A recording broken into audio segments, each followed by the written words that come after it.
Hello, hello, hello, and welcome to the 144th episode of Drunk Doctor Who. Wherein we discuss the 144th story of Doctor Who. Trial of a Time Lord, the mysterious planet. Planet. Alright, we watched it on Blu-ray, but this is the DVD.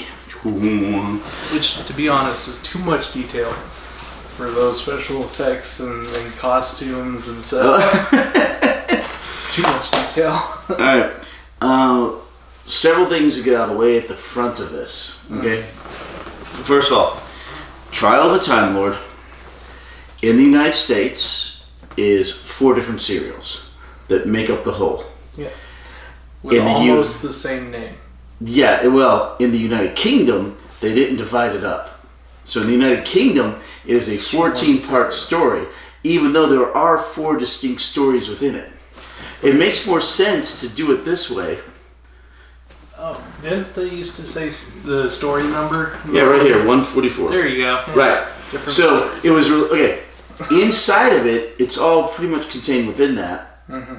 And it says here, the Trial of the Time Lord, parts 1 to 4, the mysterious planets. They kind of try to have it both ways. But it makes more sense to treat it like the Key of Time, where you had the overarching plot over the entire season, but you did have the 6 distinct serials during the season. Is it like, oh, we're up there now. Wait, where are we? We are right there, right at the end. Blu-ray and then the DVD. Here. No. We go up there. Up there. Next is up there. Is the next one parts 5, 6, 7 and 8. Right. With Mind Warp as the name. So in the States, this is Trial of the Time Lord, parts 1 through 4, The Mysterious Planet. UK treats it as one long serial, but there are 4 very distinct stories happening inside the larger story, which is why it makes sense to break it up. Also, it was broken up for VHS purposes back in the day. Right. 2 reasons we are watching it, well, 3 or 4 reasons we're watching it in the US style of the 4. One is, we live in the United States, stop that. We live in the United States, and they divide it up that way.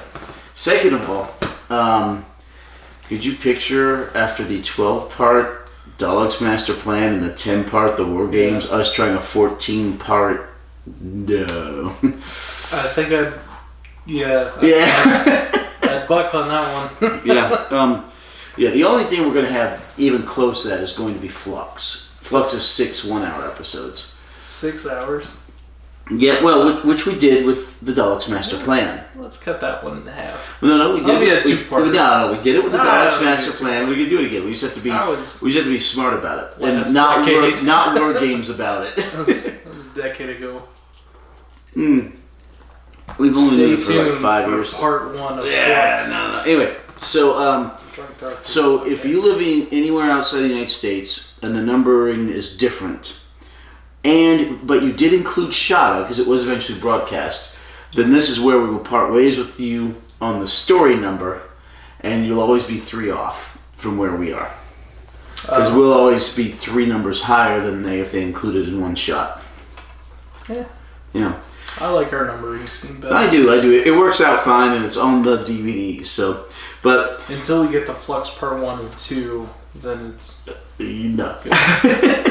Well, Flux is considered 1 story, 6 episodes. Period. Where are we gonna watch 6 hours in a row? We've done it before. Dalek's Master Plan. Yeah. Look, we'll do it when you have the next day off as a holiday. We'll do it on a Sunday where you have the Monday off or something like that. Will that line up? We'll make it line up. Okay. All right. Other things to know. It was 4 episodes, but we're back down to the 25-minute episodes, so we're away from the hour-long ones. Our last season of Colin Baker. Yeah, and we're in the last season of Colin Baker, the second and final, although he did have the Twin Dilemma in a different season. So it was, a little less than 2 hours before episodes. It aired from September 9th, 1986 to September 27th, 1986.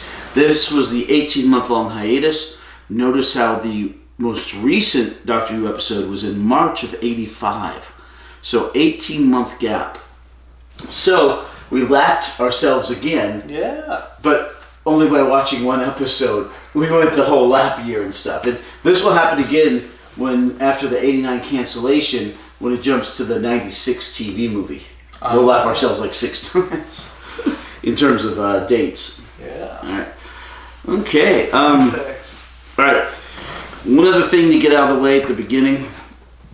Like I said, the overarching story, much like the Cave Time had that overarching story, in this case, is the trial of a Time Lord. The show's budget had been slashed. It was barely saved from being canceled due to outcry from the public. But the number of episodes the previous season was like 12, 13. But they were hour-long episodes. This got slashed down to 14 half-hour episodes. And the budget was dropped significantly. And they were told to be less violent because the last 3 seasons have been incredibly violent after they went over the watershed. Yeah. So, as a result, this entire serial, there's only 3 deaths, and they all come in the last episode. Yeah. Not a single death in the first 3 episodes. So we are averaging less than 1 death per episode, which is insane for Doctor Who for a long time. And they even reference it in the episode about how they're censoring violence or would like to see less of it. Yeah, it's self-referenced by the Inquisitor. Yeah. So we have a new bassy theme song. They changed the theme song a little bit. They do, yeah. So you have, for this entire season, which is the 4 serials, this overarching plot to the trial of a Time Lord.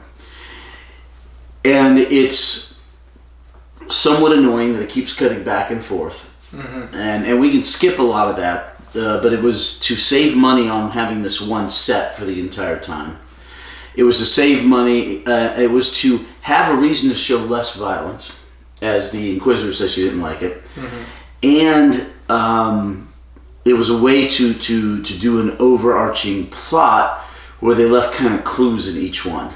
But on the recaps, we can pretty much skip most of that trial stuff.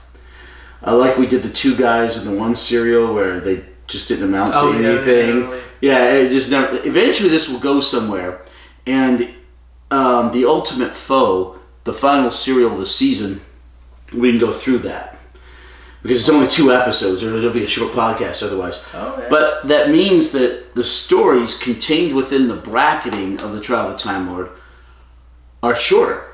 They're only like 15 minutes with about 8 minutes of courtroom scene. And even the recaps were like 90 seconds long. Except the last one. The last one was short.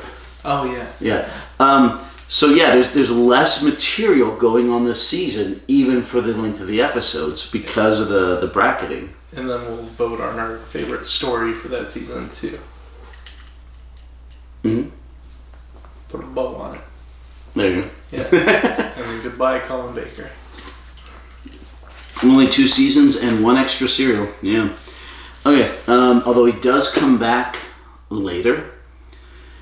Yes, he does come back later inside the show and outside the show. Yeah. So going into this season, they had it directed by Nicholas Mallet. But do you think Colin Baker misheard that and thought, did they tell me to grow out a mullet? Let's just say he had a mullet. He didn't quite have a mullet at all. His hair is poofier this season. Well, he became more of him. He gained some weight, and you can tell he was slimmer in the first season. And was also pointed out the Perry filled out a little bit. Well, I did, yeah. Perry filled out a bit. The hair, and she looks more like they changed her hair in her wardrobe too to be more mature almost. Oh. Good. Yeah. You do a lot of walking, huh? I do. So yeah, the Doctor fleshed out a little bit. Colin Baker. Perry fleshed out a bit, and then both their hair got longer. But you didn't have the usual 6 months. You had a year and a half, and so the changes are more noticeable. Yeah. Yeah. Oh, what are you drinking tonight? Style, mature look. Yeah, I'm Hatter. This is Holden. Cheers. Angry Orchard. I normally get the Red's apple, but I went with. And I am drinking Magma Flame. Yay, one of my favorites. Was better. Okay. But isn't it the generic? I don't know. Okay, so maybe it's a little bit more crisp. So in general, at the very beginning, they kidnap the Doctor's TARDIS and force him onto the space station. Yep. He walks into a room, and we have the Valyard. Valyard's like the prosecutor. Exactly. And they have this lady, the Inquisitor. What do they call him, though? The Accuser? Or does he have a title? No, the Valyard. Yeah. Oh, okay. In fact, he should be up here on the bad guys. Oh, yeah, he's a villain, huh? He's a villain. Katrika, the Immortal. Scrapyard. Grell, yeah. Wait. What about Dibbers and No, they're good guys. They only ever. Glitz is not a good guy. He put a slip knot so the Doctor could escape, and then they helped. He's trying to. They are definitely antagonists. They never antagonize any of our protagonists. They're trying to kill them at the beginning, assassinate them. Oh no, that's a misunderstanding. No. Yeah. All right. Glitz. Yes, Sabalom. Dibber. Sabalom. Glitz.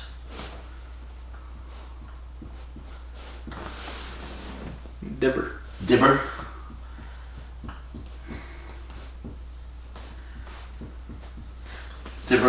And they're more companions than anything else. No. At very best, they're kind of bad guys that get away, like what's his face did in his first serial. Like Lytton? Yeah. Oh, Cap. Thank you. All right. So Sabalom, Glitz, Dibber, the Immortal, Grell, Katrika, and the Valyard, who will be here the entire season. The whole season villain.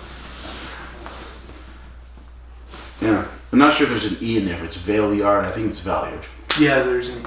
No, there is an E. Uh-huh. Alright.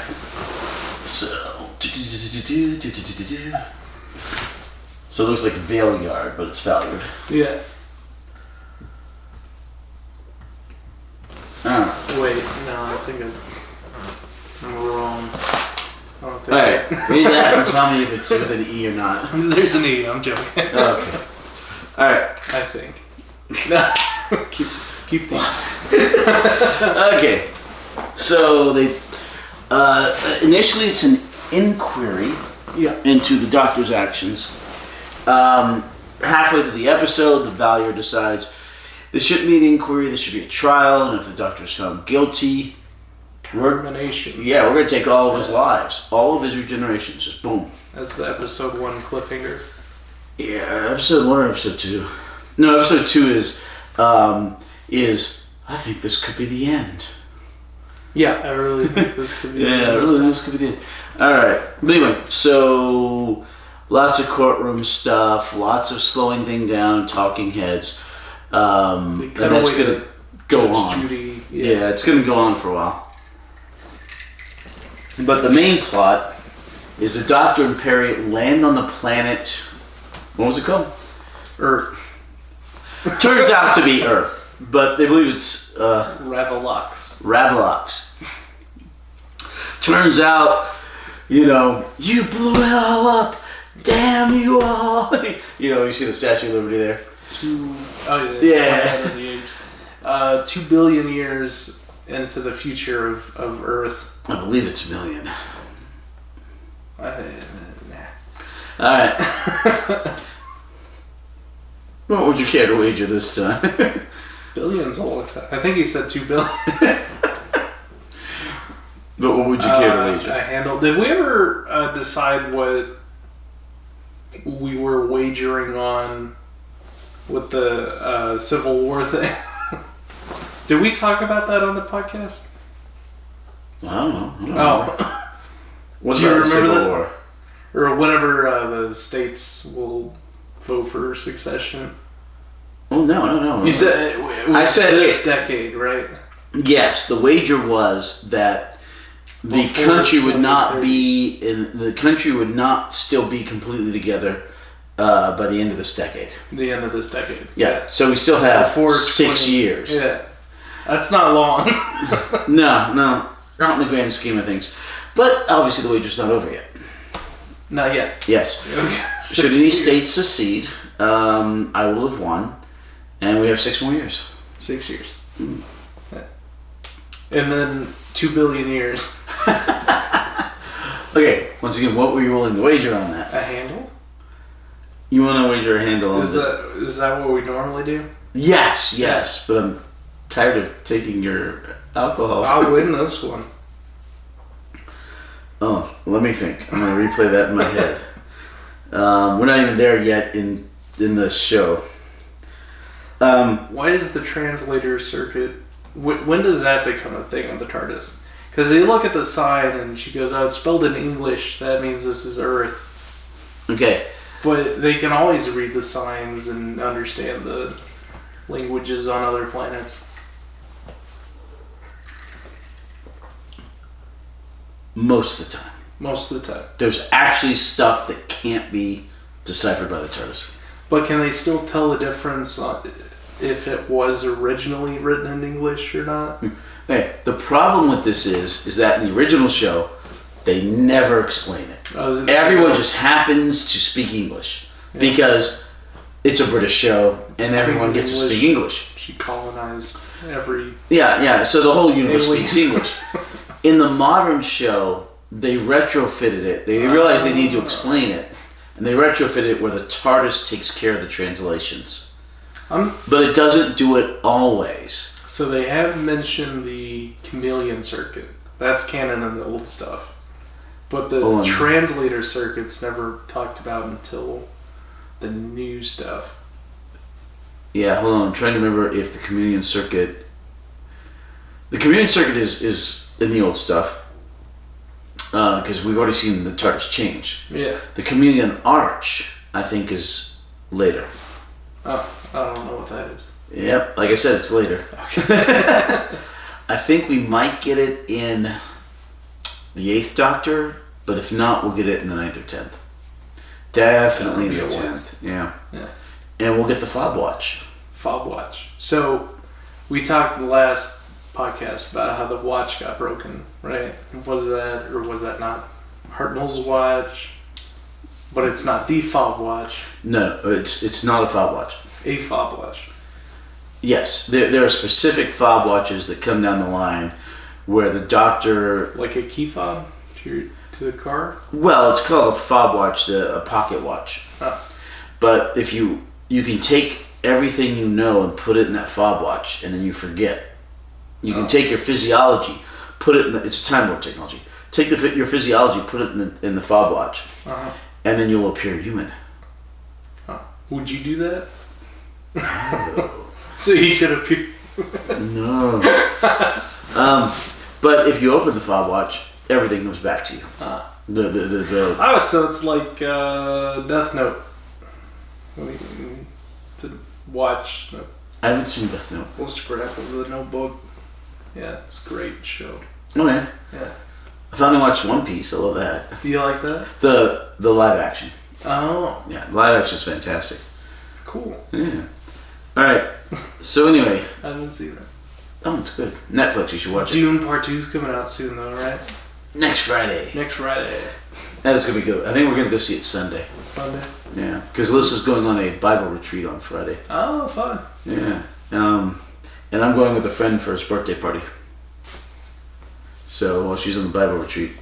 And it's going to be jam-packed. So you want to go on Sunday anyway. Oh, yeah. But then are they going to be sold out of the Dune buckets? I don't know. Are you going to get a Dune bucket? I don't need a Dune bucket. It's the limited edition Dune bucket. I'm good without that. Okay, anyway, so the Doctor and Perry are walking along this planet, and it's Ravolox, and he says, look, it has the exact same length of day has the exact same tilt, has the exact same general atmosphere as Earth. He says it's rare to find two planets exactly alike. Mm-hmm. And she's like, well, it feels like Earth. You sure it's not Earth? He said, no, it's light years away. And they keep walking, and then we finally see, let's say finally, this is like 8 minutes in the episode. Mm-hmm. We see Savalon Glitz and Dibber. Yep. Savalon Glitz is the brains of the outfit. Dibber's the muscle. Choppy sideburns. Yeah, they have beards where it's obvious they've taken a straight edge and cut out part of the beard. It looks really good, but it requires probably a lot of maintenance. It doesn't look good. Doesn't look good? I think it's kind of stylish. It looks goofy. No. If I did that and I got a straight edge and I did that to my beard, it would look absolutely fantastic for some special occasion. Like a Blade Runner. I'd say it would look fairly either. Well, it looks very sci-fi. Like Doctor Who, or I think there was something like that in Hunger Games. Somebody had. They had I think facial hair. No, well, I think one of the guys in Hunger Games had something like that. Shaved patterns into his. Yeah, one of them. And it was stuff like that, but it looks really good for like 48 hours, and then the hair starts growing back in. You know. Oh. But so it takes a lot of maintenance to keep that up. It looks really goofy for 48 hours. And it looks kind of goofy. You say tomato, I say tomato. Alright. Potato. Alright, so anyway,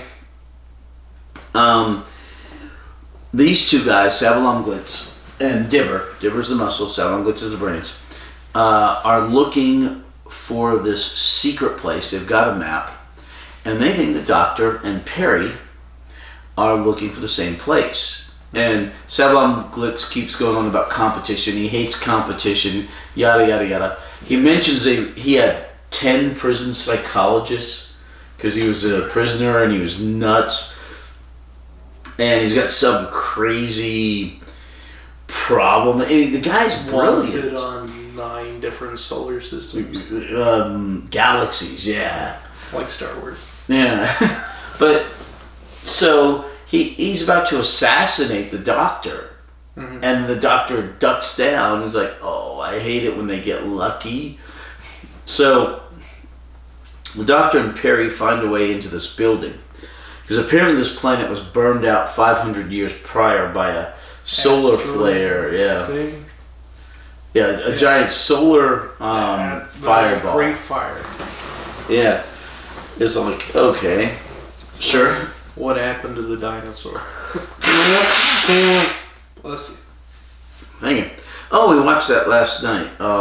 You can buy your very own Hatter handkerchief on our merch store in the link down below. We have no merch store. I'm not selling our handkerchiefs. Alright. Anyway, so we watched, for Bad Movie Night last night, we watched the Flintstones Viva Rock Vegas. Oh, yeah? And this guy keeps showing up and going, I'm poisoning all the dinosaurs. They'll all be dead in 20 years if you don't stop me. And everybody goes, boo. And so the dinosaurs get wiped out. The live action one? Yeah. Yeah. Oh. Okay. I heard that one was terrible. It was actually fun. It was. It was so campy. As fun as, like, the Coneheads?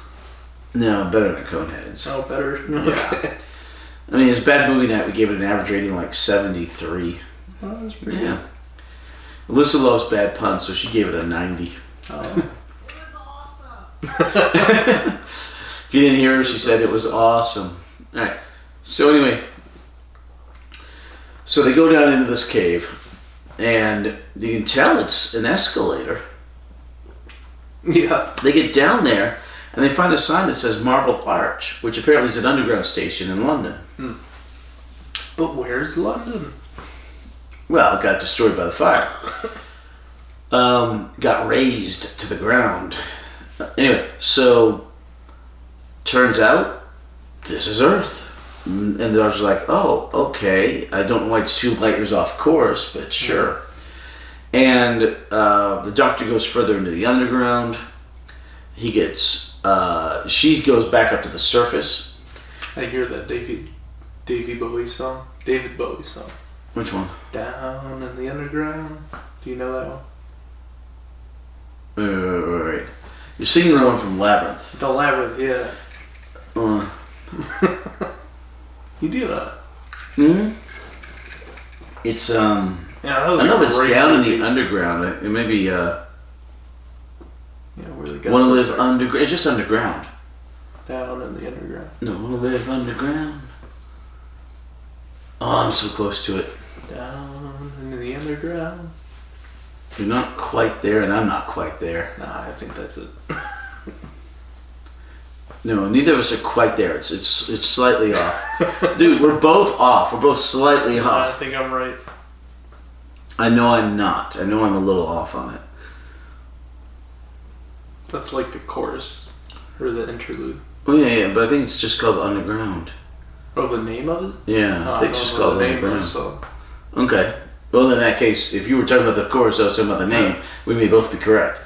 But anyway, so the Doctor goes further in, and you get a kind of Logan's Run scenario, Yeah. where there's this civilization underneath the surface of Earth that was set up, and people live by the strict code of stuff, and it turns out, very alpha complex if you played Paranoia. Like Fallout, the Fallout Vaults. You ever play the Fallout game series? No, but I could believe it would be something like that. Yeah. And it turns out down in this underground, down in the subway system, there's a robot controlling everything, and he's called the Immortal. He's a Bottle opener. Yeah, he looks like an 8 feet, 9 feet tall bottle opener, and he's an L3 robot. No, he's the L3. L3. The L1's the one that looks like it says L7. Yeah, but that one's the fighting robot. Like so anyway, he goes down. He gets captured by the locals who live down there because water is the most precious thing ever for them, but they have vials of water just sitting there waiting for someone to steal it, and apparently tons of guards behind doors waiting for someone to steal the water, even though everyone should know not to steal the water. I don't think anyone stole the water though. Well, no, the Doctor went and looked at the water, picked it up, and then immediately the guards came out the doors. It's like, because they're watching the water. Who's that trap set for? Everyone's gonna know that's gonna happen. I guess they just always have the water under guard. But why? Why would you not put it in or drink it? I mean, why would you have it sitting there? It's so precious. They ration it. Right, but why would you have it sitting out of it? It's gonna evaporate. No, that's part of their production system. They're condensating it underground and then they bottle it. It wasn't bottled. The top was open. Well, I don't know. I know, it made no sense. So anyway, they capture the Doctor. They're going to stone him. Like, literally throw stones at him until he's dead. And which is funny, because that means they have to have kept those rocks down there just for this purpose. He's being culled. Culled. In the meantime, Perry gets captured. And we don't see her again until the next episode. Yeah. She gets captured pretty early on. The Doctor's captured underground. Perry's captured above ground. Right. She's captured by the Tribe of the Free, and he's captured by the people living down there. What they call the people down there? Yeah. They don't have a name for them. All right. So, well, yeah, they figure out that it's Earth because there's this station Marble Arch. Anyway, so the Doctor is literally being stoned to death, and he opens his umbrella and uses it to flex some of the stones. Doesn't work at all. Yeah, it doesn't work really well, and he gets knocked out. But that's great because they're bad at stoning people. Well, yeah. They throw a few stones and then he falls over. They're like, yeah, he's prepped. He's good, yeah. So, cut back to the courtroom, and the Valyard says, okay, Doctor, we're going to make this now a trial, and I will take, we will take all of your lives if you're found guilty. Termination of your... Yeah. End of episode 1. Big cliffhanger. Remember, we're back to 25-minute episodes. They're going to be shorter recaps, especially this season, as so much happens in the courtroom that's not relevant to the main story. Oh, yeah. Yeah, good point. Episode 2, we finally see Perry again. It's like she was gone for half of the week on episode 1. Right. And there's 2 Tribe of the Free natives that are moving her about and taking her to Katrika, Queen Katrika. Yeah. In the meantime, Sabalon Glitz and Dibber had scared the natives with the explosion. Threw a grenade. And and the Sabalon Glitz is take me to your take me to your leader. Yeah, and they go to Queen Katrika. Yeah. And she's like, "Where are you from, outsiders?" And they're like, "Well, we travel amongst stars." She said, "Oh, star travelers. That means you've angered the gods." Wasn't that a hurricane? Katrina. Yeah. Who names hurricanes? Okay. At the U.S. Weather Service, there's a room of people who keep track of all the weather. Yeah. At the beginning of the year... Sounds like a hard job. At the beginning of the year, the beginning of hurricane season, they get to all put in a name for each letter into a hat. You have to be a name that hasn't... letter? Yeah. Has to be a name that hasn't been picked before. So if you've already had Hurricane Andrew, which we have, you can't pick Andrew again. But so everyone gets to toss a name in for the letter A. That they pull a name out at random. Andre. And it's like, okay, this year it's Andre, say, or Andy, or whatever. You know, Apollo, Hurricane Apollo. So everyone puts in the hat for B. And they pull out a name at random. Everybody puts in the hat for C. They pull out a name at random. Wait, they do it... All the letters in one day, you know... all in the same... All on the same day. And they pull out those names at random. And then they put them on the board. And as the tropical storms get named, they keep going down the alphabet. And they use them. And some of them turn into hurricanes.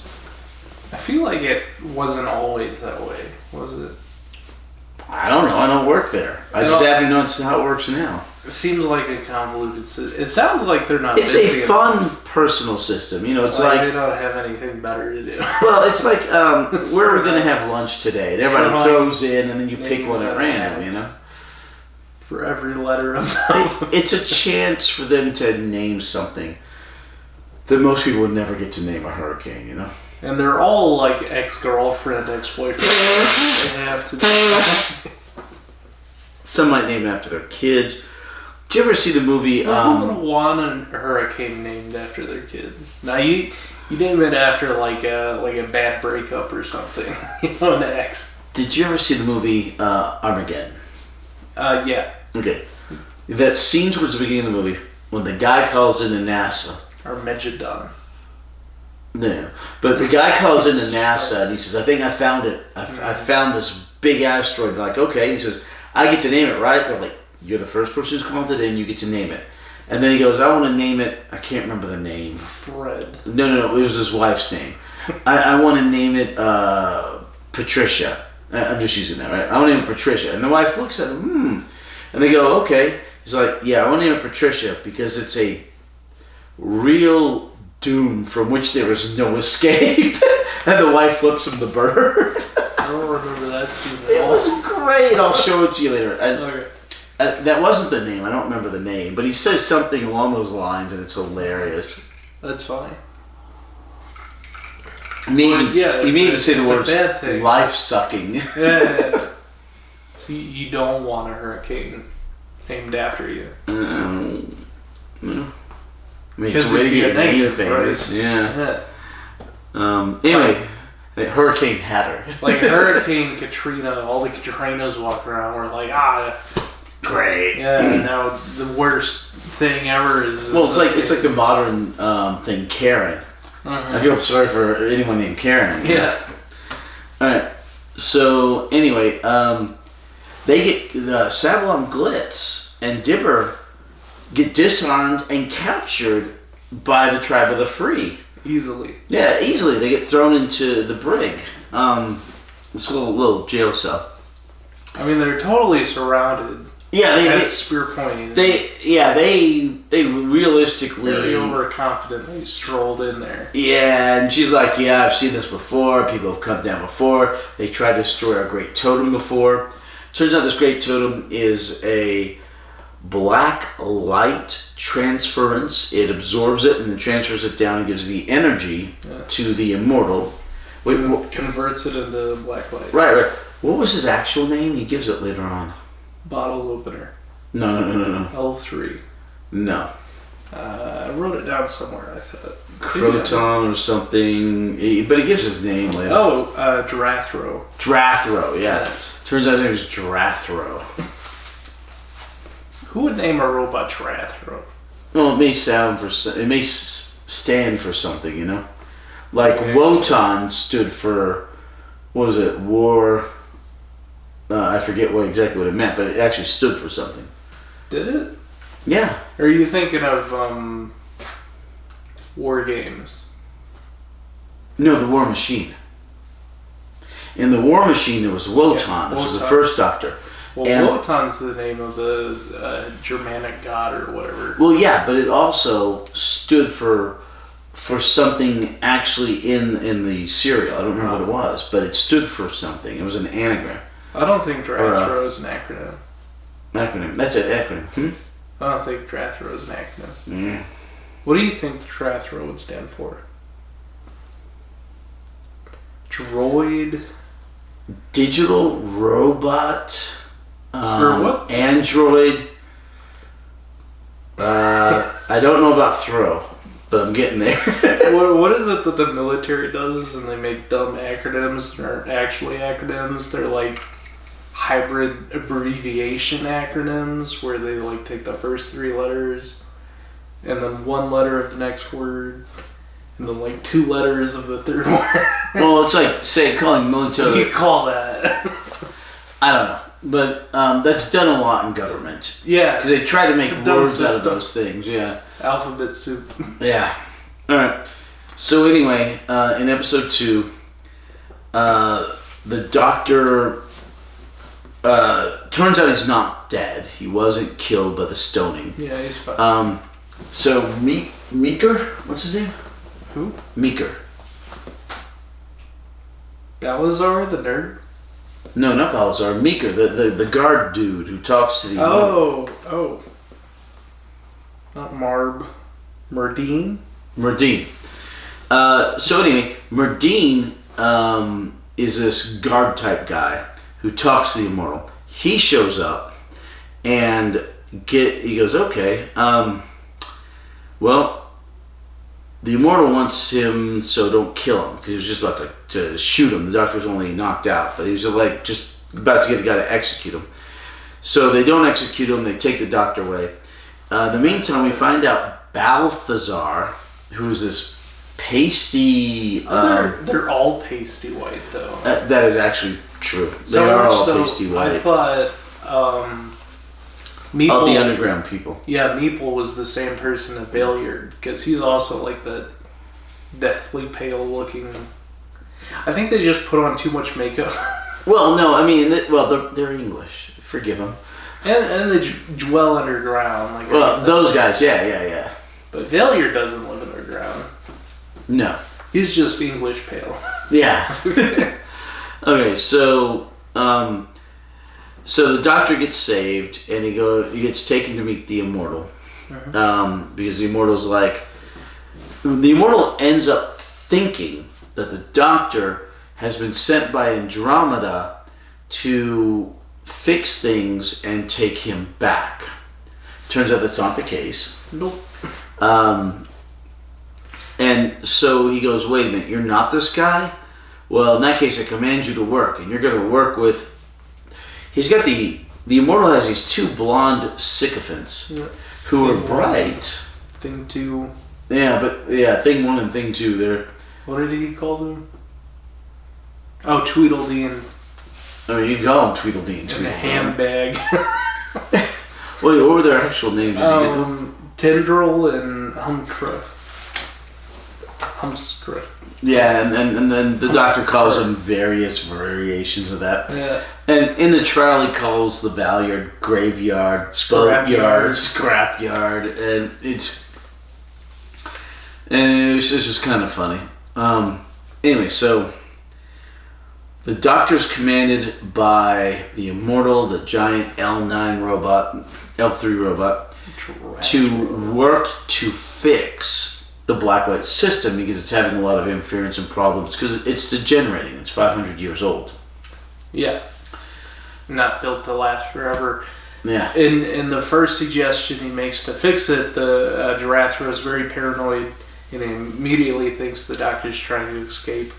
Well, yeah, he needs to go check out the antenna. Yeah. Yeah, which is collecting it. Their totem. Yep. So, in the meantime, Perry finally shows up again. And we never see in the underground, ever, any female. There's no females hardly living there. But even above ground, Katrika mentions that there's not a lot of females. Right, so Perry will be given 5 husbands. Yeah. And she's like... Multiple... Plural. And she's like, oh, okay. And then she gets thrown in the same jail cell with Sablon Glitz and Dibber. Dibber tells Perry things that he shouldn't be telling her because they're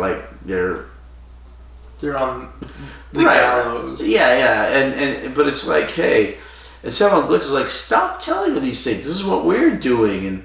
But then Sablon Glitz pulls out a map and shows Perry all their plans and it's just like explaining to the audience. They're fairly nice for antagonists, except they're good guys. No, except for the parts where they're desperately trying to kill them. They're not trying to kill. Well, that was a misunderstanding. No, not a misunderstanding. Sablon Glitz, when the robot shows up, grabs Dibber, uses him as a human shield and says, stay in front of me where I can see you. That is not a good guy. They antagonize each other. Not a good guy. Oh. Because he pays them for that. But their banter is very Abbott and Costello, and it's very funny throughout the whole series. Relief, yeah. Yeah. It is funny. It is fun. Alright, so... Alright. Is it the cat? Allergy? Alright. Do you sneeze more when I come over? Oh, I hadn't even thought about that. It might be. Maybe. So, the doctor manages an escape by tricking the 2 blonde Tweedledee and Tweedledum and... to hold on to the positive and negative ends of the battery. Oh, here, robot, hold on to this. Jarathra. Right, he basically kind of electrocutes them. He runs out. He hurt me. There's an L1 robot Sentry that was sent, and it's more of a traditional style Robo Rally robot. Like a discount Dalek. Yeah, and it shows up there, and the doctor goes, look! The robot turns and the doctor runs behind him the other way. The doctor manages to get out, and he's running through the corridors. And Meeker, what's his name? Meeple? No. Merdine? Merdine turns out to be a good guy. You think he's a bad guy at first, but he's helping people escape. And Balthazar is going to be executed. So he convinces the doctor. He says, look, Balthazar, I'll get you out. And unfortunately, Grell overhears all that. Yeah. And Grell's loyal to the Immortal, but apparently, Merdine is beginning a lot of people escaping, sending them outside. Yeah. And the doctor, he says, "Look, I'll send you outside, and I'll send the doctor to find you." But the doctor runs into him, and he's like, "Okay, doctor, take Balthazar with you. Just take him." The doctor agrees. The doctor takes Balthazar up to the surface, and this list you see. What list? Schindler's. Now I get that. Alright. So Doctor takes Balthazar up to the surface, and then while they're up there, the immortal and his two blonde dudes come to stop being electrocuted. Yeah. They send the L1 after the Doctor, and the Doctor crashes their. Perry. Hold on. Sabalon Glitz, Perry, and Dibber had gotten taken back from the jail cell into Queen Cartissa's little throne room yurt. And she's like, yep, the flames talk to me. I'm seeing the anger in the flames. And to feed that anger, we're going to have to sacrifice you. And Dibber's like, all of us? He says, no, just Sabalon Glitz. Just Glitz. He's like, what? So they're preparing a pyre to sacrifice him. They've got a couple guards taking them back. See, how could he be the bad guy? He's about to be executed. Bad guys are executed all the time. Because the bad guy is antagonizing one of the... Some say bad guys as antagonists. Yeah. But he's definitely an antagonist. He never antagonizes them. Once again, attempting to assassinate them at the beginning. A misunderstanding. Alright. So they managed to escape. And so Sabalon Glitz and Perry head off into the woods to lead the chase. He sends Dibber with a grenade to blow up the aerial that collects the blacklight, the totem, which Dibber does. Did you talk about the L1 crashing through the... We're not there yet. That's episode 3. Oh. The L1's still underground. Yeah, they do. It's that happens a lot in Doctor Who. Yeah. Escape, get captured. Escape, get captured. I mean, when they were trying to stretch out episodes into 6 or 7 episode serials, it happened all the time. Yeah. Genesis of the Daleks, it happens a little too much. Yeah. Have they caught the Master yet, or is he still on the loose? Is he what? He's still on the loose. The Master. Yeah. They catch him and then he escapes. Oh, all the time. Yeah. Escapes. Alright. So at the moment, we haven't seen the Master during the 6th Doctor. We haven't? Have we? During the, Oh yeah, the Ronnie. The Ronnie and the Master. Yeah. The mark of the Ronnie, we saw the Master. That's the last time we see that Master. No, we see him again in the 7th Doctor. Oh. The same actor? Yes. And then we see the Master again with the 8th Doctor. Different actor. American. Oh, American Master. Yeah. And then we see him with the 10th Doctor. We skip the 9th Doctor with the Master. Yeah. We see him with the 10th Doctor. You're good at that. The 11th Doctor. The 12th Doctor. And do we see him with the 13th? Yes, we do.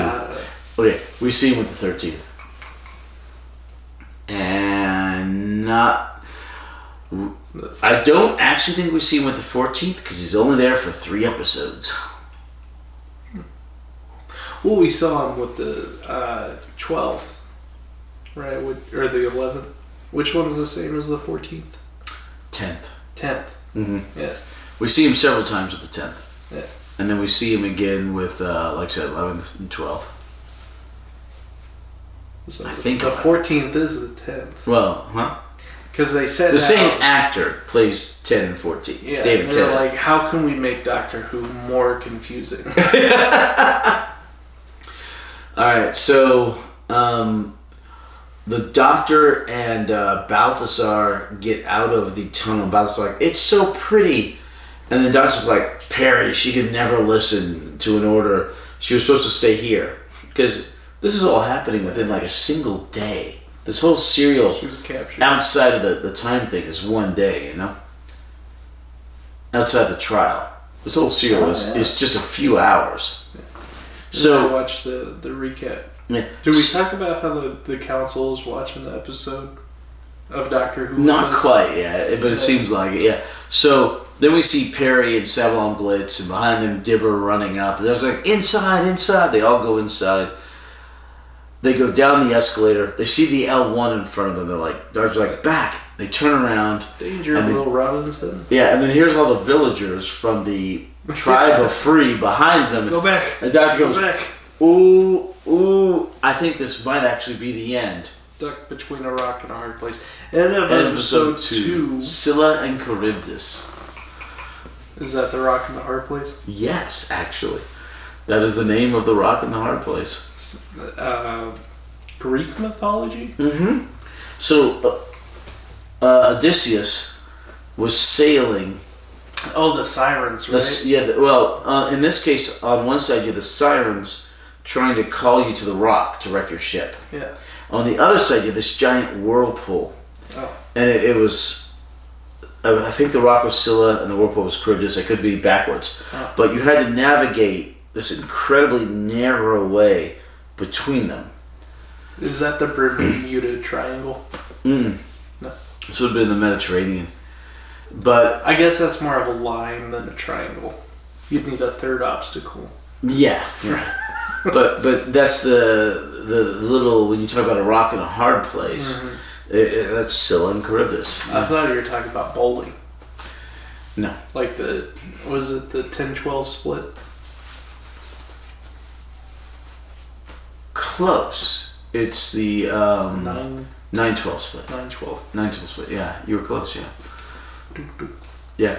And last night in Viva Rock Vegas, yeah, he bowls, and it's a stone bowling ball. Yeah. So it hits and it splits into two, and one half each takes out each pin. Oh, nice.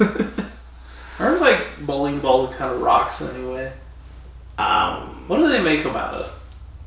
Resin? I don't know. Yeah. But they're not rocks. Might as well be. Nah. I bet you could have a stone bowling ball if you just like finished it and polished it. Wow. I don't know if you can make it round enough to be good enough to... Round stone? Oh, yeah. I don't know. The problem is with rock is, as you played with it, it'd wear down. Yeah. It eventually would be too small. Well, I guess resin would kind of do that too over time. It would take those centuries. Runways are real waxy. Yeah. Marble. That's a rock. Man, marble would be too heavy.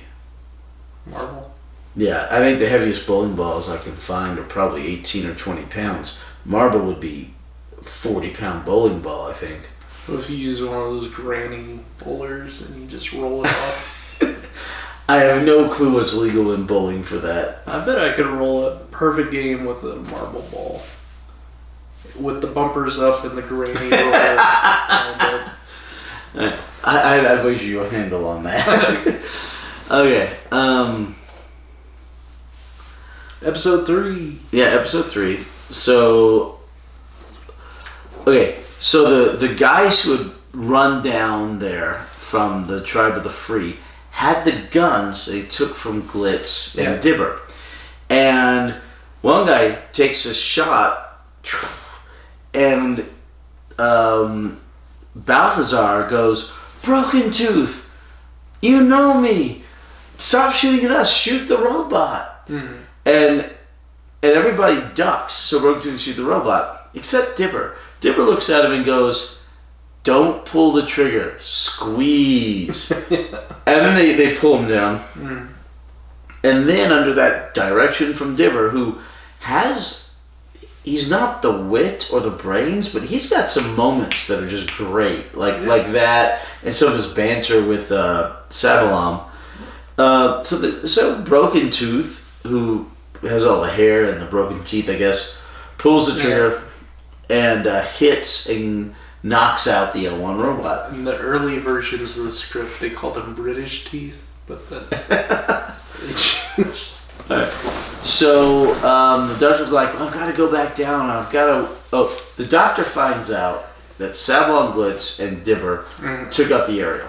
Yeah. The doctor's like, "Okay, I've got to go down there and I have to stop this black light deal from exploding. Explosion is imminent. Yeah. Chain reaction. It'll wipe out all of existence. Possibly. Again. Doctor's once again saving the universe. Possibly, yeah. And it's on trial for it. Right. So the tribe of the free stop the Doctor from going back down. They did. And they take them all back to Queen Katrisa. And she's like, okay, you escaped us, Sabalom. And he's like, oh, I just needed a walk and a breath of fresh air. He's got some great quips. And she's like, okay, and who's this one? And the Doctor kind of gets lumped in by the tribe of the free with Dibber and Sabalom. He's in with Perry, so everybody getting lumped in with her. But he has to keep trying to explain that he is not their friends with Sabalom and Dibber. So you have this like sort of melting pot of different alien cultures and humans, 2 billion, and you have the Time Lords and Perry and these sort of bounty hunters with Glitz and Dibber, right? And right. The one thing they all have in common is the 80s hairspray, hairstyles, very poofy. Most of them, not Balthazar. No, he had the head hair from the cap. Right, and the same for Reamer or whatever his name is. Merdine, because he's got the helmet thing and then the skull cap under it. Yeah, but yeah, most of them do.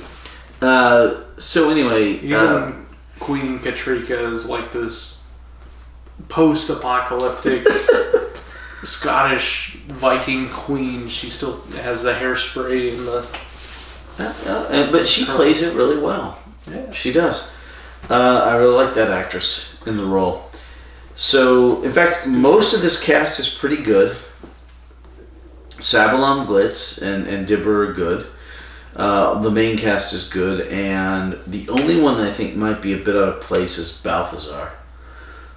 I feel like he's good at playing like the black duckling. Nerd that I have been chosen to read the 3 books of yes. He's the Moby Dick. What was it? Moby Dick, the Puddle Babies or something, and Water Babies. Water Babies and the Habitats of Geese. Stationary. The Habitats of Canadian Geese or something. By G.H. Stationary. H.M. Stationary. Their office.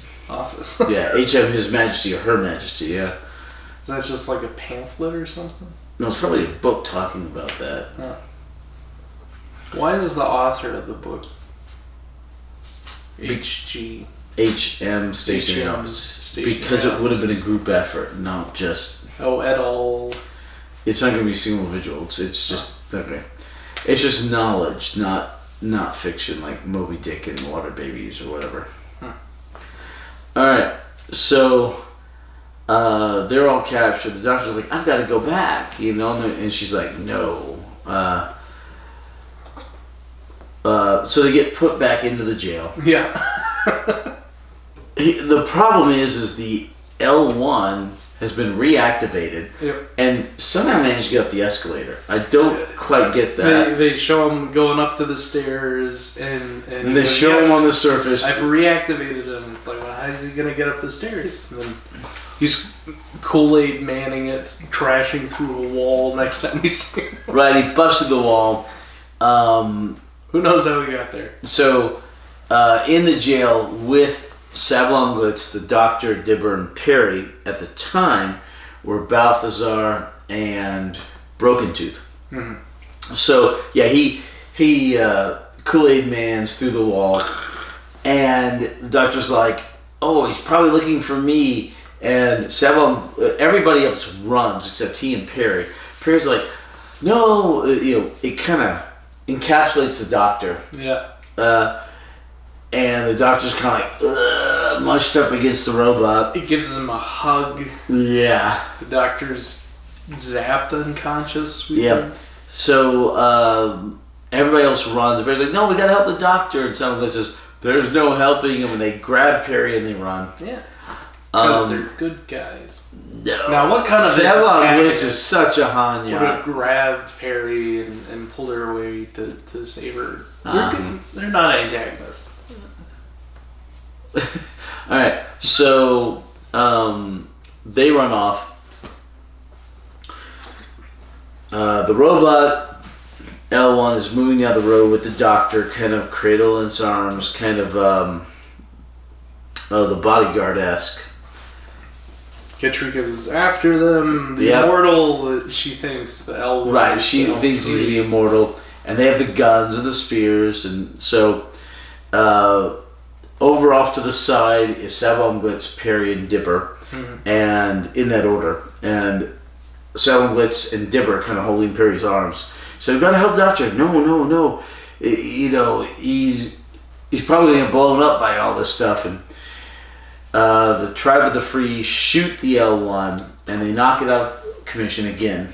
The doctor falls, and then the Queen, Katrika's like, alright, the Immortal's dead. Now we go take all their secrets and we will have all the secrets of our forefathers. Because, I mean, apparently, okay, so this underground bunker could only have enough condensation and food for 500 people. That's it. And the vast majority of them apparently were male. Say 400 males, 100 females. Because that's all we see down there. And females very rarely escape to the surface. Mm-hmm. So they have a bunch of husbands. Mm-hmm. So what you have is, you would figure if you wanted the numbers to be bigger, to be more, you would have more females. But they want to keep the numbers at 500 because it's all they can feed in water. So there's fewer females to have fewer babies, and the males do more physical work. Yeah. So that's why they keep more males, and they probably kill off or genetically modify the embryos to create more men. You ever see Snowpiercer? Hate that movie. And how we've talked about this before. The ecosystem that was self-functioning, and they'd take the two brightest and take them to the front because they had exactly like this. Well, and like A Wrinkle in Time, in that book, you got to go serve the overlords if you were good enough or bright enough. Bright enough when all the people do the same thing in the neighborhood. Well, the neighborhood. Well, no, but you won a contest. And if you won the contest, you got to go serve the master in the Doctor Who. In that scenario, it was these alien beings. Uh-huh. In Snowpiercer, it was the guy at the front, who needed the kids to work the mechanics. Mm-hmm. In here, it's the immortal, the robot, to train him how to repair his black light. Well, and to research and trying to fix it all. Mm-hmm. But yeah, similarities to all those. But anyway, so the Doctor, let's see, where were we? So they shot the L1. Oh yeah, so the L1 gets knocked out again. The Doctor's probably all cut up by the phaser. Right. She goes, no, I have to save the Doctor, and she goes, and they kind of, fall back and ditch her, and she's pulling the cables. Yeah. Sablon Blitz and Dipper go, no, he's probably dead. He's been, fallen over by this robot, which he wasn't really. Yeah. They were very concerned about the Doctor's health, and they just couldn't bear to see the situation unfold. Yeah, so they mosey. Like the good, soft-hearted people they are. No, they're not. The Doctor wakes up and he goes, "Get me out of this thing," and Perry says, "That's what I've been trying to do." So at this point, the Queen and the Tribe of the Free are running off to the castle with their weapons. They think they killed the Immortal and they're going to get the secrets. Yeah. Sablon Blitz has sent Dipper to get the big guns, like alien-style guns, so they can sneak down into the bottom and get the secrets. The Doctor and Perry are trying to go there after the Doctor gets woken up by Perry. Mm-hmm. not for these secrets. He's just trying to save the people because the black light is going to explode. Chain reaction. Yeah. Imminent. Yeah. Okay, wait. Where was the end of episode 3? Never ending. Have we hit that?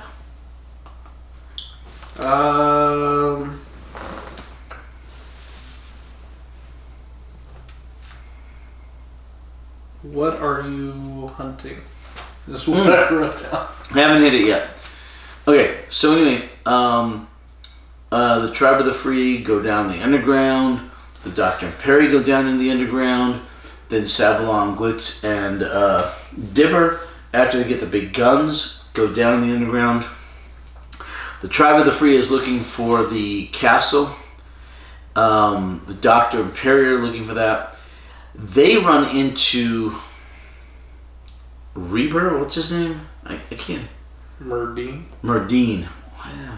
His name specifically. Do you want to... No, I'm good. Okay. All right. So they run into Merdine, and Merdine had run into Grell, and Grell was like, I think you are being traitorous. And Merdine's like, well, no, not really. He says, well, you know what? I want to hunt with you. We're hunting the Doctor. He's like, okay. So the Doctor and Perry are going down the subway hallway, and then Merdine shows up. The Doctor's like, Merdine, we've missed you. And he says, where's your train? Because they got these little trains down there. And he says, oh, no, it's better to hunt on foot. Why? It's quieter. And what are you hunting? And he goes, you. He points the gun at the Doctor. End of episode 3.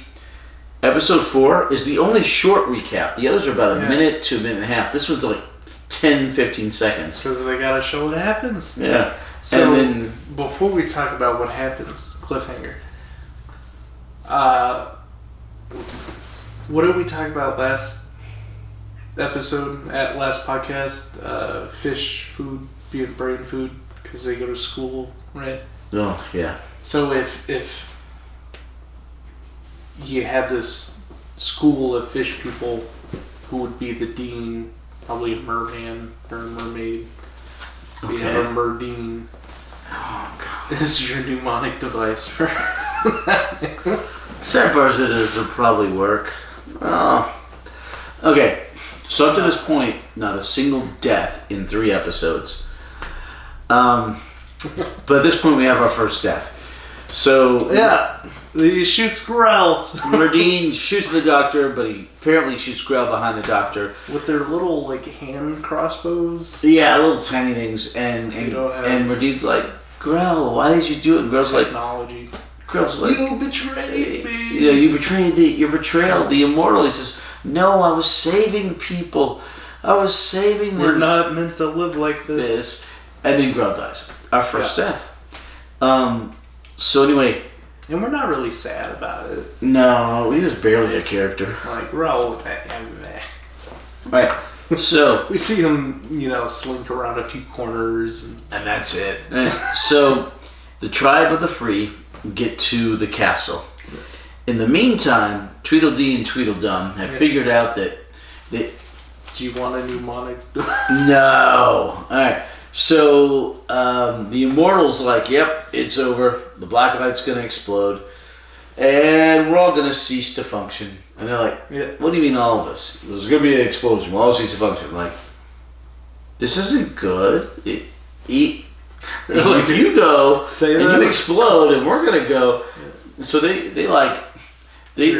shtick is that they bicker back and forth. Yeah. They go, well, logically that means this is the outcome of that, and they kind of figure out, oh, we're about to die. We should probably hightail it out of here. So the Tribe of the Free get to the castle portal inside the subway, and they're like, well, we're gonna have to get things to cut it through it because it's iron.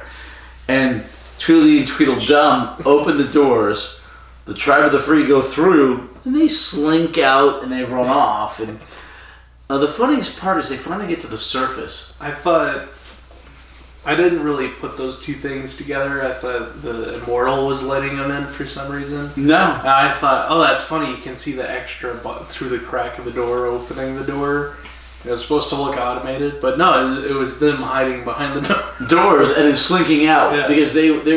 Because literally, they go, hey, but they've got guns, and they stop the L1, and the L3 goes, yes, but my plating is thicker. They will not harm me. They will only destroy you. Yeah. And they're like, well, in that case, oops, we gotta go. So that's the whole reason they did that. Mm-hmm. It So- works out. Yeah, it works out. So they slink out, and the funniest part is they were bickering back and forth constantly the I whole like that serial. scene, yeah. And then they get outside, and one of them goes, "It's beautiful." And the other one goes, "Yes, it is." And the only time they don't I contradict agree. each other. Yeah, they finally agree on something. In the meantime, the doctor gets in, and he's trying to convince the Immortal not to Yeah, blow everything up. he's having this philosophical debate with the robot about the value of human life versus robot life. And he doesn't do a good job because the robot kind of wins that argument.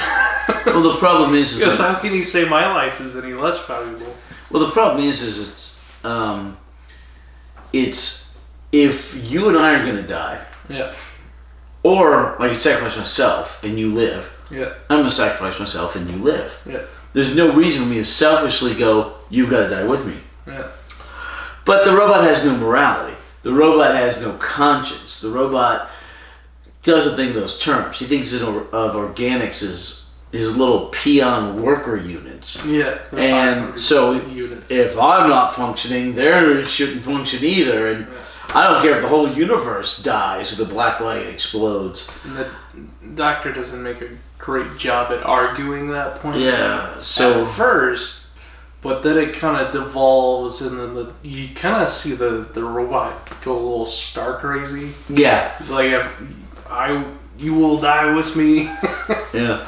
So yeah, it's really, really Mutually assured destruction. yeah. It's Well, in the meantime, Yeah.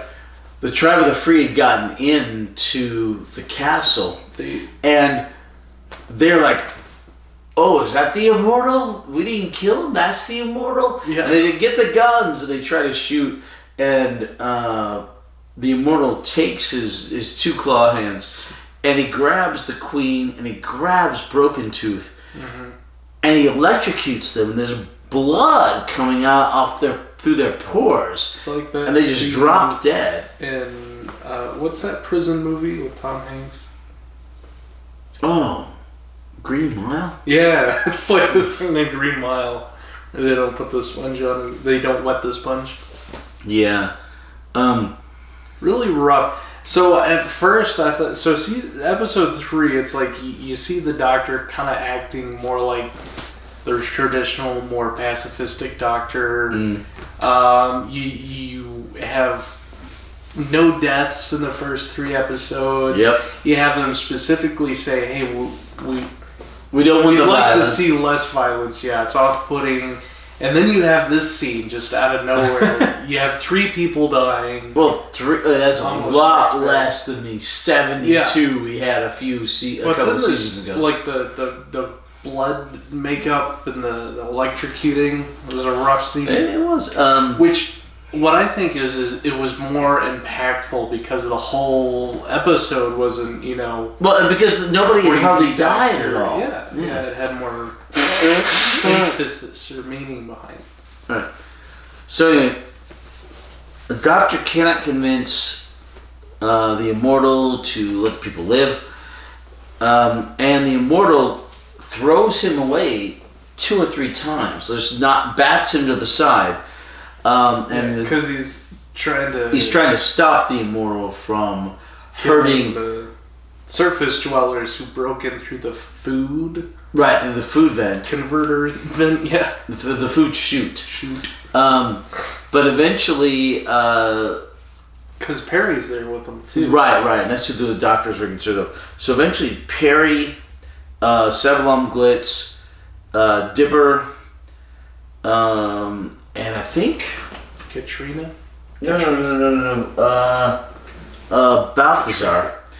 Balthazar managed to get through.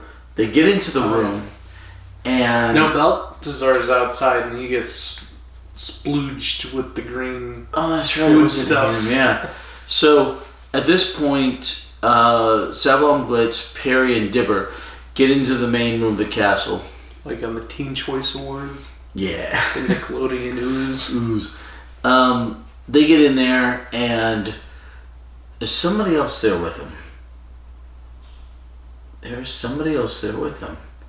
There's 5 of them. I can't remember who the other person was. Merdine? Maybe Merdine, yeah. Yeah, because he killed Grell, and he was with...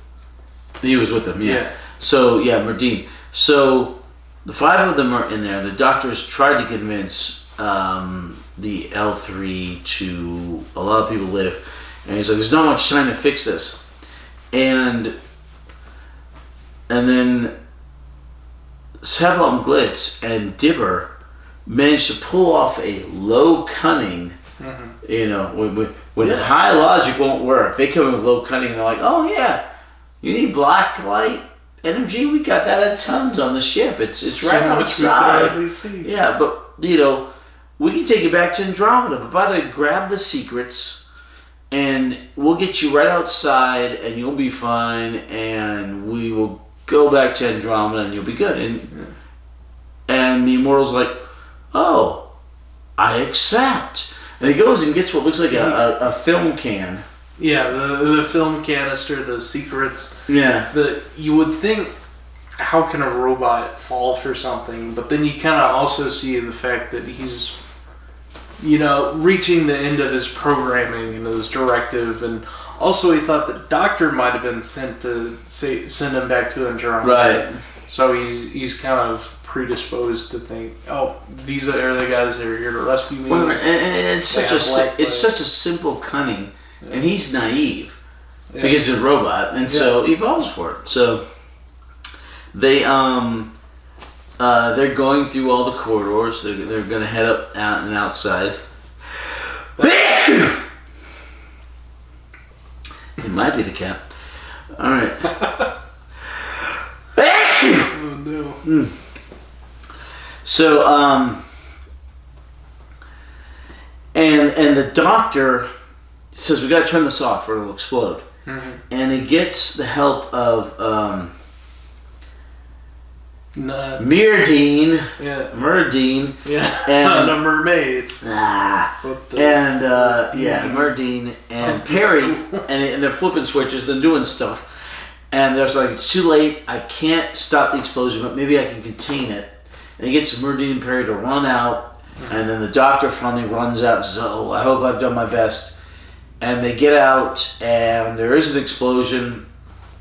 And after the explosion, because he's completely lost his energy source, the Immortal robot, like in Star Wars, where the command ship blows up, they all kind of fall over. So if he gets really hot, the really kind of cool effect. Something, maybe the black light had something to do with cooling his internal components. Heating, cooling, yeah. He is made out of the most durable metal. Or something, yeah. Or something. That's what they say, right? Well, that's their cash-in after he dies. He falls on the film canister of secrets, destroying it.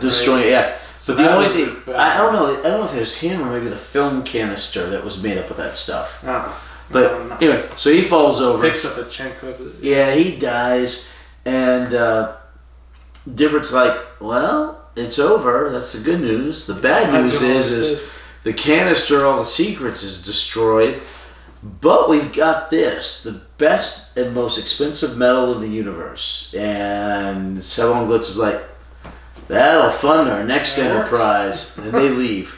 The Doctor and Perry manage to get out, leaving Balthazar and Merdine.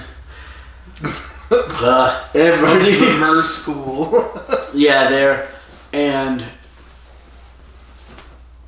the Doctor's like, but why is Earth 2 light years off of its deal? Why is that? Why is that? End of episode 4. And it leaves off back inside the courtroom because then we go to the next serial with the overarching arc for the whole season. Trial of a Time Lord. Mind warp. Again. Let's do the mind warp again. Alright. Warp again. So what are your questions for this serial? Alright. Episode 1, we talked about the basier theme song and the new CGI kind of looking budget intro they had. There's a lot of budget on this. Yeah. I mean, you notice most of the Time Lords were there and they were male. And they turned out of the thing. And then you got all the men in the underground. And then you have the men with the face plates for the Tribe of the Free. Yeah. Oh, it was the same guys playing all the roles. Oh, yeah. So you had a dozen Time Lords up there. You had a dozen guys in the underground. And then you had a dozen guards with the faceplate. And they were all the same guys playing all the different roles. I was convinced they had the Valiard playing Merdine. Because they looked the same, pale, pasty. No, I don't think so. Merdine was... no, it's not the was same. much younger, yeah.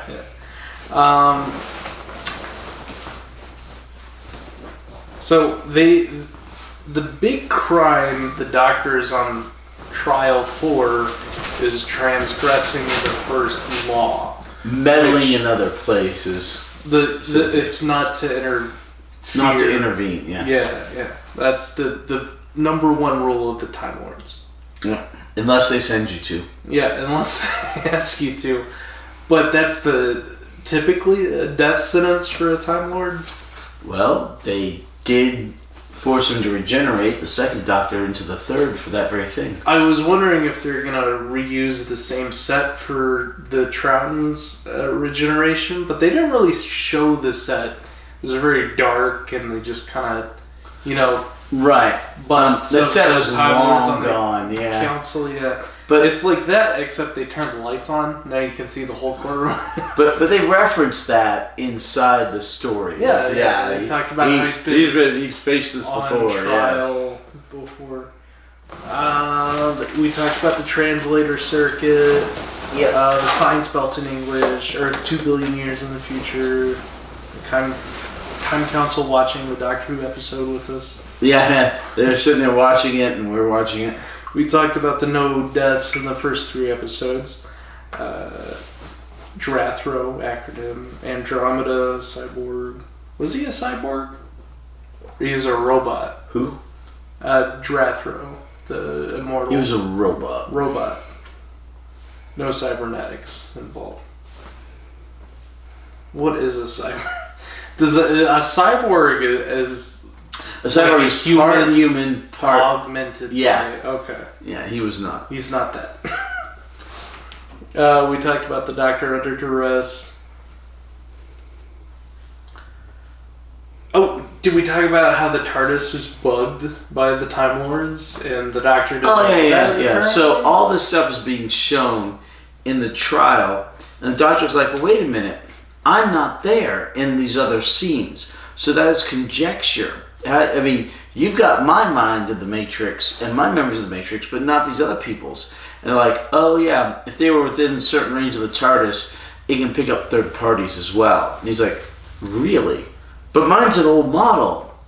Wait, did you change after the old model? And did you bug? But then they don't answer that. Yeah, they said, moving on. Yeah. And they continue with the recap, which I guess kind of infers that yes, they did bug his TARDIS. Yeah. Because, but it's not for sure because it may come up later in this season.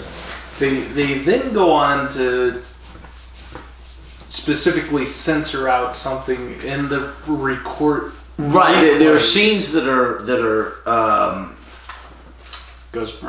cut off, and there are scenes that are where there's words bleeped out. Yeah, and the High Council of the Time Lords don't want anybody to know that.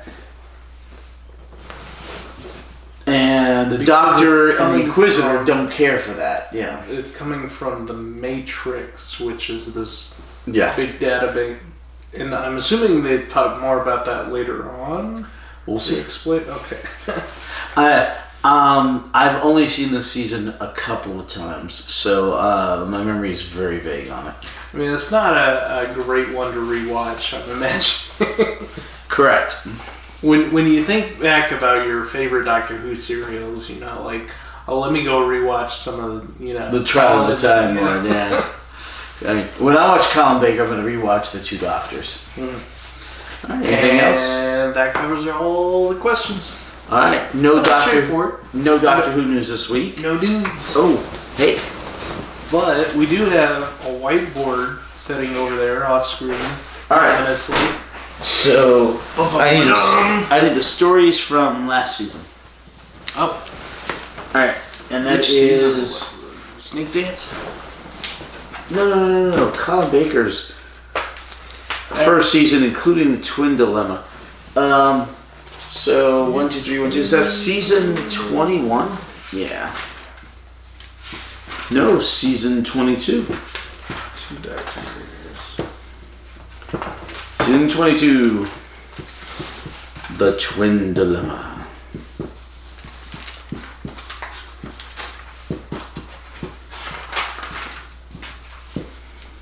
So, the Twin Dilemma. Yep. Second serial of Colin Baker was Attack of the Cybermen. Attack of the Cybermen.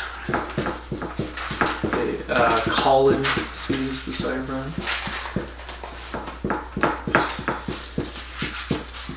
So this was our first season of the hour-long episode. The only one in the classic series, The only one. Yeah. So very unique. Attack of the Cybermen. Vengeance on Varos. Oh, good one.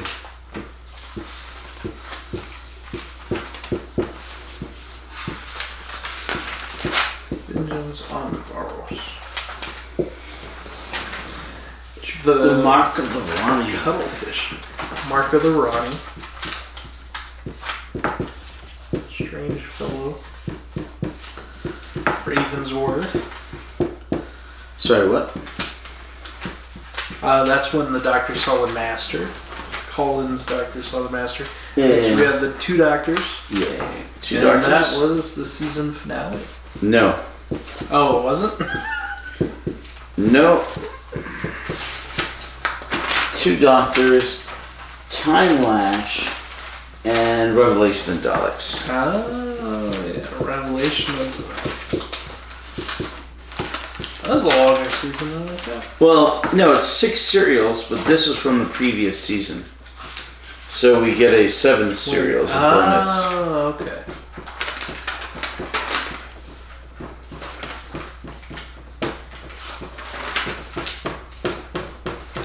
But we're including it with this season because, It's you've got a mid-season change. You kind of have to do that, which is what we did with the... we did that last time. We did that with the first Doctor with his 2 extra serials into the 4th season. Because We included them with the 3rd season. Doctor. All right. Dun-dun-dun-dun. Okay. Okay, so this is kind of a greatest hits season. Season 22. This is season 21, but we're including it. We get Cybermen. Cybermen, the Master, the Daleks. The new Ronnie. Yeah. Oh, she comes back. Yeah. Yes, she does. And we get the Daleks and Davros. Yeah. What would be your least favorite of all of these? I feel like I really like the Daleks, and I really, really like Davros. Mm-hmm. And I really, really dislike the revelation of the Daleks because they took those 2 characters and they just made this awful, goofy serial. Well, all right, all you people out there, and here we're going with the... It did not live up to my expectations of the Dalek serials. And Alexi's Sale is a little bit jarring in that serial. Yeah, it was just... Yeah. It was okay. Goofy. I feel like even aside from the Alexei Sales stuff, is just paced weird, and the plot was... I like the characters, obviously. Okay, I agree with you in general, but there are 2 that I would delete before this one. Yeah, I'm just most upset at that one. Oh, okay. Twin Dilemma. I'm not saying it's the worst one. Twin Dilemma was abysmal, and Time Lash was not great. Yeah, I would cross both of those off. Yeah, me too. And I would precede those by crossing off Revelation of the Daleks. That's the order I would do them into. Because that doesn't deserve I to be mean, a I Dalek like serial. Alexi's Sale. I mean, if you go back and look at how many favorite ofs the Daleks have. Sure. Alright. Okay, so. It was just a terrible. Attack of the Cybermen was good. That one wasn't bad. I like. Vengeance on Varos, I absolutely love. And a great character. Also, the Mark of the Rani was really good. Yep. It had 2 doctors though. And that was fantastic. Okay. So what would you drop from here? Honestly, I would go with either one of these over the 2 in the middle. Even though it's really close. I would drop Cybermen next. I'll tell you, just because the 2 Doctors has Troughton in it, and I think Troughton showing up in a Colin Baker serial is the best Colin Baker Right, serial. 4 doctors later, yeah. No, I agree. I friggin' love the 2 doctors. I'm voting for this for the season. I mean, just flat out. I mean, so if this is our pick, we'd cross what off next? Attack of the Cybermen? Yeah. And then probably Mark of the Rani. And then Vengeance on Varos is so good. I would give that a second place. Right. I could agree with that. In several other seasons, this would be the best one. But the 2 doctors is just fantastic. Yeah. The best part of Colin Baker was the one that was least out. Which had another doctor. All right. But it was such a numbers thing too. Is a fan service serial. A lot of callbacks, a lot of references. Lot of fun. We get to see some and we had the Sontarans here. So we had the Cybermen, the Sontarans, the Master, and the Daleks, and it's like a greatest hits season. They really threw everything at Colin Baker. Correct, but right down the 2 doctors is the winner for season 22, and eventually we'll do season 23 winner. I mean, objectively, we could probably. I don't know why. I just feel like I need to argue with whoever's on the other end of the camera. like objectively, not objectively. It's the best. Period. All right. We will see you next week when we will do Trial of a Time Lord Mind Warp. Also 4 episodes. Let's do the Mind Warp again. That was season 23. 2 doctors. And we're running out of Classic Who. Are we gonna take a break once we finish up like a long hiatus? We've got a bunch of catch up hiatus and third party stuff to do. Third party stuff. We get to see the Daemons again. Yep, lots of stuff like that. We'll see you next time. Bye bye.